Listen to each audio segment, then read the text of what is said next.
नमस्कार, आदाब, सत श्री अकाल। जब 2020 की शुरुआत में कोविड-19 का प्रसार भारतीय अर्थव्यवस्था को नुकसान पहुंचाने की कगार पर था, तब केंद्रीय बैंक तेजी से देश की बैंकिंग प्रणाली की रक्षा करने के लिए आगे बढ़े। भारतीय रिजर्व बैंक ने बैंकों को साथ साथ लोन बोरोवर्स को 6 महीने मार्च से अगस्त तक के लिए लोन रिपेमेंट का ऑप्शन देकर राहत प्रदान की। इसने रेपो दर को कम रिकॉर्ड कर दिया और बैंकों को अधिक लोन देने के लिए प्रोत्साहित करने के लिए एक विशेष क्रेडिट लाइन खोली। इसने लोन बोरोवर्स को कुछ लोन्स के रिस्ट्रक्चर की भी अनुमति दी। इन सभी कदमों ने भारत की बैंकिंग सिस्टम को बहुत ज़रूरी अस्थायी राहत दी, जबकि लोन अदायगी पर रोक ने बढ़ते बैड लोन्स के सदमे के खिलाफ उनको बचाए रखा।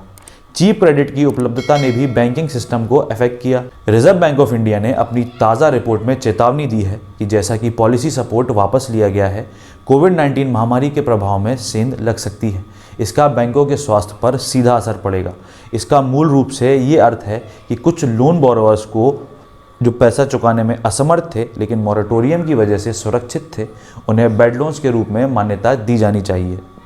इसके अलावा बैड लोन्स के मुद्दे पर भारत के सर्वोच्च न्यायालय सुप्रीम कोर्ट से एक आदेश जारी हुआ। इसने बैंकों से अस्थायी रूप से डिफ़ॉल्टर्स को नॉन परफॉर्मिंग एसेट घोषित नहीं करने के लिए कहा। इस पर करण गुप्ता का मानना है कि एसेट क्वालिटी इस साल बैंकों के लिए एक महत्वपूर्ण चिंता का विषय है। उनका कहना है कि लोन्स का रिस्ट्रक्शन और सुप्रीम कोर्ट का आदेश का बहुत बुरा प्रभाव पड़ेगा कि बैड लोन सिनेरियो 2021 में कैसे निकलता है।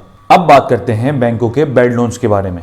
Credit rating agency S&P global के अनुसार भारतीय बैंकों के NPA से लोन बुक रेशो बकाया लोन के प्रतिशत के रूप में बैड लोन्स की राशि मार्च 2021 तक सितंबर 2020 में 7.6% से 10.0% और 11% तक बढ़ने की उम्मीद है। S&P ग्लोबल की बैंकिंग एनालिसिस्ट दीपाली छाबड़िया ने कहा, ये कोविड-19 से उत्पन्न होने वाली संपत्ति की समस्या को दूर करेगी। लोन रिपेमेंट रोक समाप्त होने के साथ हम NPA के छलांग देखने की उम्मीद कर सकते हैं। वह कहती हैं कि अगर सुप्रीम कोर्ट के आदेश या केंद्रीय बैंक की रोक नहीं होती तो अब तक और भी बैड लोन होते। लेकिन कोविड-19 ने कर्ज लेने की क्षमता का भुगतान करने से पहले पिछले 5 वर्षों में भारतीय बैंकों को कॉरपोरेट डिफॉल्ट से बचाया था। बढ़ते NPA के प्रभाव को कम करने के लिए बैंक उधार देने की होड़ में चले गए। मुंबई में SP Jain institute of management and research में फाइनेंस के सहायक प्रोफेसर डॉक्टर विदु शेखर बताते हैं, NPA से निपटने का बैंकिंग तरीका आमतौर पर लोन देने में वृद्धि करता है। इस बार इसी तरह की रणनीति बनाने की कोशिश करने से मौजूदा कमज़ोर आर्थिक माहौल में उलटफेर हो सकता है। इसके अलावा लोन की मांग कमज़ोर है क्योंकि लॉकडाउन ने कंपनियों की शीर्ष रेखाओं के साथ साथ इंडिविजुअल हाउस होल्ड इनकम को भी गंभीर रूप से प्रभावित किया है। इसी के साथ छोटे बैंक सबसे मुश्किल दौर से गुजर रहे हैं। Banking system weak credit growth और बढ़ते NPA की दोहरी मार झेल रही है। छोटे कर्जदाता सबसे खराब स्थिति में है। पिछले साल भारत में छोटे बैंकों के लिए बेहद कठिन समय था, जिसमें लक्ष्मी विलास बैंक और CKP कोऑपरेटिव बैंक के बहुत बुरे हाल थे। वीक इकोनॉमिक एनवायरनमेंट ने स्पष्ट रूप से छोटे संस्थानों में विश्वास को हिला दिया है।